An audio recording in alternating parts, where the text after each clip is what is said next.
Welcome to the Deep Dive.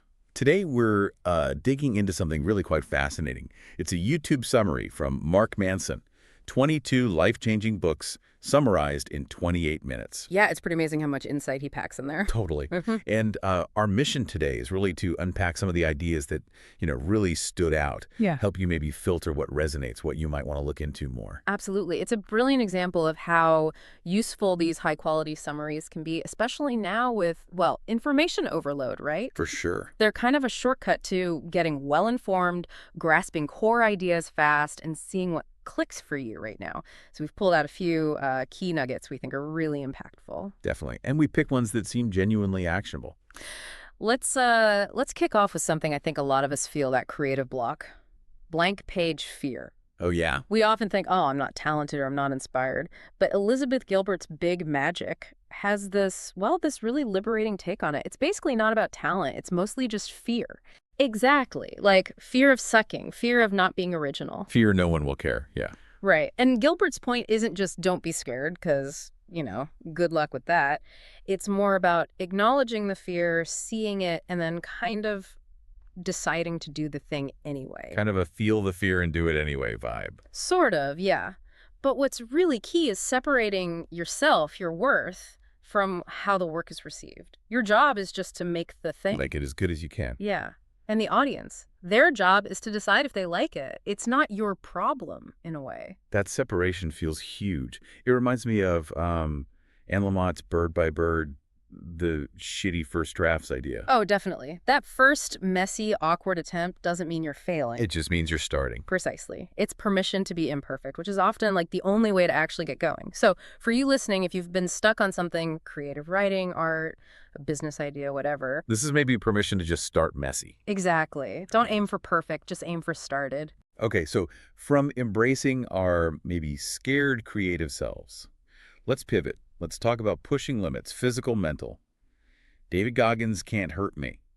Man, that book landed hard. Oh, Goggins is something else. Yeah, his story, going from, 300 pounds, tough background, to Navy SEAL ultra-marathon runner. The book feels like a manual for just fighting your own mind. It's intense. It really is. And he boils it down to this core idea, the 40% rule. Yeah. When your brain is screaming, stop, I'm done, you're actually only at about 40% of what you could do. 40%. That seems insane. Well, look at his examples, right? Yeah. Getting through Navy SEAL Hell Week, running 100-mile races literally on broken bones. And the crucial thing he stresses is this wasn't natural talent. He had learning issues, was afraid of water. So it wasn't about being gifted. Not at all. He calls it pure mental callousing, just systematically hardening his mind against discomfort, against that quitting voice. Mental callousing. Okay. It sounds inspiring, but also maybe a bit terrifying. Like, how do you apply that without, trying to run an ultra tomorrow and breaking yourself? That's a really good point. It's not about being reckless. It's about intentional, incremental discomfort. Small steps. Maybe it's just taking the stairs instead of the lift every single day. Okay. Or staying 5 minutes longer on a workout when you want to quit. Just 5 minutes. The key is hearing that internal I quit voice and deliberately pushing just a little bit past it. Consistently. So it's like building a muscle, but for your willpower. Pretty much. Those small wins add up. They build that mental toughness. It makes you wonder, right? How much more could I do if I just pushed a little harder when things get uncomfortable? Yeah, those small victories. Okay, so we've talked pushing individual limits. What about connection, relationships? Yeah. Our growth often bumps up against how we relate to others. Yeah. Which brings us to Esther Perel. Mating in Captivity. Ah, yes. A fantastic book. She has this idea that really shifted my perspective, that love and desire, they're not actually the same thing. In fact, she says they're kind of pulling in opposite directions. It's a really profound insight, especially for anyone in a long-term relationship, because we tend to lump them together, don't we? Totally. Love, desire, intimacy, it all feels like one package. But Perel unpacks it.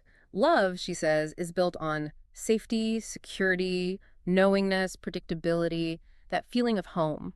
Okay, yeah, makes sense. Desire, though, needs a bit of mystery, risk, the unknown, a sense of separateness even. She argues that too much closeness, too much familiarity can actually dampen that sexual spark. Right, so if stability fuels love, but mystery fuels desire, Hmm. How do you actually do that? How do you keep mystery alive when you know someone inside out after years together? It's not about manufacturing secrets or playing games. It's more subtle. It's about maintaining a sense that your partner is still their own person, still evolving, still someone you don't know everything about. Staying curious. Exactly. Stay curious. See them in their element, pursuing their own interests. Remember, they have a whole inner world you're not totally privy to. Treat the relationship like a story that's still unfolding, not one that's already finished. Having separate interests, bringing that energy back. Precisely. It allows you to see each other fresh sometimes. It really reframes how we think about keeping relationships vibrant over the long haul, beyond just being comfortable. That's a powerful lens, especially when routine can set in. Okay, shifting focus again. From personal relationships to, like, the bigger picture. Danella Meadows' thinking in systems. This one felt like getting, I don't know, X-ray glasses for the world. It's such a paradigm shift, isn't it? Her core idea. Systems often produce their own behavior, almost regardless of the specific people inside them. Yeah, you start seeing patterns everywhere, like her example of that one toxic person you find in almost every workplace. Right. Meadows suggests maybe it's not just the person, maybe the system itself, the pressures, the incentives, the structure kind of creates that role or enables it. Oh, It forces you to look past blaming individuals and ask, what are the underlying rules, the feedback loops? And then she talks about leverage points. the leverage points. Places where a small push creates a big change. Exactly. Small changes with huge, often unexpected results. And the highest leverage points. They're not just swapping people out or tweaking minor rules. They're things like changing the fundamental goal of the system or shifting the entire mindset, the paradigm that the system operates under. That's big thinking. Can Yeah. you maybe give an example, like a common system we all navigate, and where a leverage point might be? Sure. Think about traffic jams. We usually blame idiot drivers, right? Guilty. But a systems thinker looks broader. The road design, lack of public transport, city planning that forces driving, the incentives. A low leverage point might be widening a road slightly. A high leverage point might be changing the goal from move cars fast to move people efficiently and sustainably. Which could mean better buses, bike lanes, maybe even congestion pricing. Exactly, things that change the whole dynamic. So for you listening, if you see repeating patterns in your life, maybe in jobs or relationships, ask yourself, what's the system here? Not just who's involved, but what are the unspoken rules, the pressures? Looking at the system can be way more powerful than just blaming yourself or others. Yeah, it really reframes things. Okay, so if systems influence us so much, how do we find our own agency, our own power within them? This leads nicely into The Courage to be Disliked by Ishiro Kishimi and Fumitaka Koga. Ah, yes. Based on Adlerian psychology, this one's another mind bender. Totally. It flips conventional thinking on its head. Like, it says your past trauma doesn't inherently hold you back. It's clinging to the meaning you give it that does. Right. Your past doesn't define your present. Your interpretation of the past does. Your goals for the future shape how you see the past. And it argues a lot of our unhappiness comes from relationship problems or our interpretation of them. Precisely. Adler believed almost all problems are, at their root, interpersonal relationship problems. And the solution, it involves this concept of separation of tasks. Separation of tasks. Explain that a bit. It means figuring out what is your business and what is someone else's business. Your task is to live according to your principles, to make your choices authentically. How someone responds to your choices, that's their task. Their feelings, their approval, their reactions, that's their business, not yours to manage or control. So, having the courage to be disliked, it doesn't mean being deliberately obnoxious. Not at all. It means letting go of the impossible goal of trying to please everyone, of trying to manage everyone else's opinion of you. It's about choosing your own path based on your values, even if some people don't like it. That's where real mental freedom comes from. It makes you ask, where am I putting my energy? Trying to control the uncontrollable or living my own life? Wow, that's separation. It sounds incredibly freeing, but also, honestly, really hard to actually do. We're so wired for social approval. Oh, it's definitely challenging. It takes practice. It starts with asking, honestly, whose problem is this really? Is it my job to make someone approve of me? Or is it my job to act authentically and their job to decide how they feel about it? It's not about being cold or uncaring. It's about respecting boundaries, yours and theirs. If you speak your truth respectfully and someone reacts negatively, their reaction is their task. Trying to control it is futile and exhausting. Detaching from external validation. That's a big internal shift. It is, but it's fundamental to self-respect. Adler would argue. Okay, let's tie this idea of principles and agency to another book Manson covered, Ray Dalio's Principles. Ah, yes. Dalio, the hedge fund giant. Yes. His approach is fascinating. His method was basically make a mistake, figure out why, write down the principle, learn from it, succeed, do the same. He built this huge company by creating this operating system based on principles extracted from reality. Exactly. Life throws problems at you, you solve them, you extract a principle, you encounter success, you extract a principle. And these aren't rigid rules, they're more like adaptable guidelines. He argues you need to build your own operating system for life based on your experiences and your values. His whole radical transparency thing at Bridgewater was pretty controversial, but seemed to work for them. It did, though it's not for everyone. But the meta principle is the key takeaway. You need to consciously reflect on your experiences and codify your own principles for navigating the world. Don't just drift. Actively design your approach. Actively design your life. I like that. Okay, so we've covered creativity, limits, relationships, systems, agency. What about burnout, which feels pretty relevant today? Byung-Chul Han's The Burnout Society. Han, a philosopher for our times. He makes a really interesting distinction. We used to live more in a disciplinary society, I think. Factories, rules, obedience, no. Now, he argues, we're in an achievement society. Achievement society, meaning? Meaning it's all about yes. You can do anything. Be your best self. Optimize. Achieve. Win. It sounds positive. Yeah, very aspirational. But the dark side, Han says, is that we internalize this pressure. We become our own taskmasters. We exploit ourselves willingly, constantly pushing, always on. The result: we're perpetually busy, tired, and yet, paradoxically, feel like we're never done. There's always more to achieve, more to optimize. It's like an addiction. Oof, that hits close to home. So what's the antidote? Just relax more, take a vacation. Interestingly, Han says it's not just relaxation. The cure he proposes is more counterintuitive. It's boredom. Boredom? Seriously? Yeah, profound boredom, the ability to shut out the constant noise, the stimulation, the pressure to just be, to be bored and boring, as he puts it. It's in that stillness, that lack of input, that the mind can actually rest, reset, and maybe even access deeper forms of attention and creativity. We keep seeking more stimulation, but maybe what we need is profound quiet. Learning to tolerate, even embrace boredom. That's unexpected. Okay, let's shift slightly to happiness and growth, maybe reframing some common ideas there too. Elaine de Botton's novel, The Course of Love. Oh, that's a beautiful, realistic look at relationships. Right. It's not the fairy tale. Yeah. It dives into what happens after happily ever after. Yeah. The magic fading, routine setting in, resentment building. All the stuff we don't like to talk about. But the insight isn't just love fades. The couple in the book, they don't give up. They go through therapy, they struggle, and they learn that real love, mature love, isn't the absence of problems. It's navigating the boredom, the conflict, the disappointments, and choosing to stay anyway. Choosing love again and again, even when it's hard. Exactly. It's an active choice, not just a feeling that sustains itself passively. It really challenges our romantic ideals versus the actual practice of commitment. That's a very grounded perspective. Okay. Staying with growth, Scott Barry Kaufman's Transcend. He revisits Maslow's hierarchy, right? He does, and adds some really important nuance. First off, he points out Maslow himself never actually drew it as a rigid pyramid. No way. The pyramid is iconic. I know. Kaufman says Maslow saw needs more like vitamins. We need them all, maybe in different doses at different times, but they work together, not strictly step by step. And Kaufman offers this brilliant metaphor: a sailboat. A sailboat, okay. The hull of the boat represents your security needs: safety, connection, self-esteem.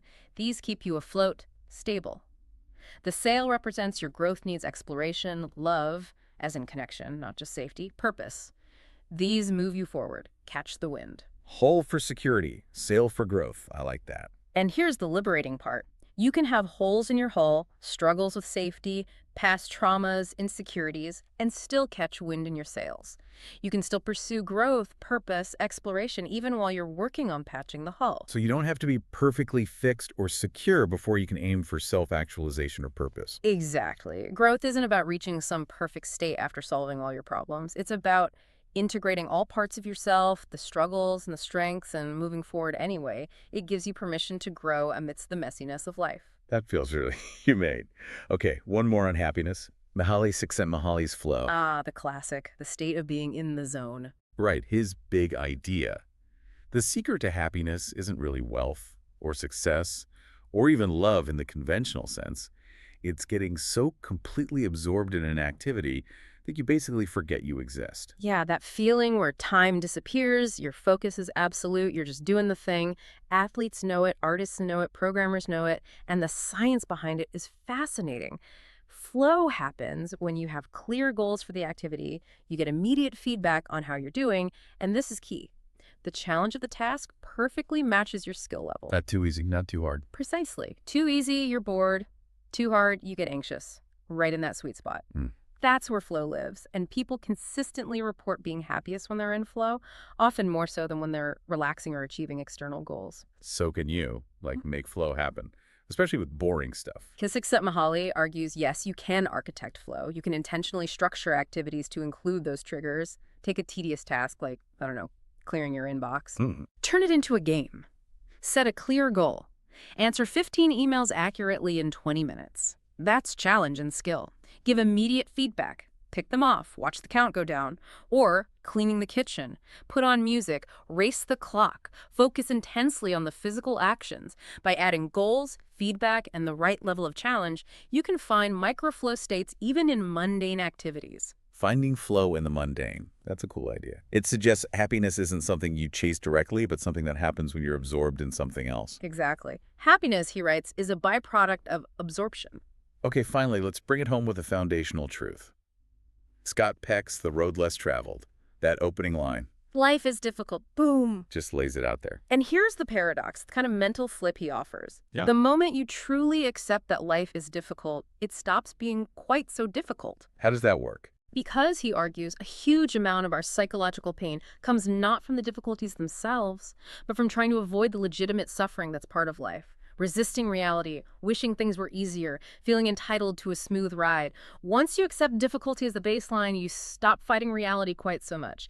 You can then focus your energy on actually dealing with the challenges. Facing reality instead of running from it. Right. And he offers 4 tools, 4 disciplines for dealing with life's inherent difficulty. Delaying gratification, accepting responsibility, dedication to truth, and balancing. These are the skills we need to navigate that difficult road. It's about confronting reality head-on and growing through that process. Wow. Okay. So from embracing creative fear, pushing limits with Goggins, understanding love and desire with Peril, seeing systems with Meadows, claiming agency with Adler and Dalio, finding stillness with Hahn, redefining growth and flow. This has been quite a ride through these summaries. It really has. It just shows the sheer density of valuable ideas out there and how distilling them like this can give you a serious mental toolkit upgrade. Absolutely. It underscores that knowledge is powerful, but it's most powerful when you actually reflect on it and figure out how to apply it. Right. We've covered a lot. So the invitation to you listening is to really think, which of these ideas, these nuggets, truly sparked something for you today? What feels relevant to your current challenges or goals? Yeah, making these insights your own, deciding how you might integrate even just one small piece. That's the key. Integration, not just information. Well said. So we'll leave you with that question. What does this all mean for you? Which deep dive resonated most? And maybe, what's one tiny principle you could start writing down for your own life, starting today? Or one task you could try to turn into a flow game? Lots to think about. Thank you so much for joining us for this deep dive. Thanks for listening.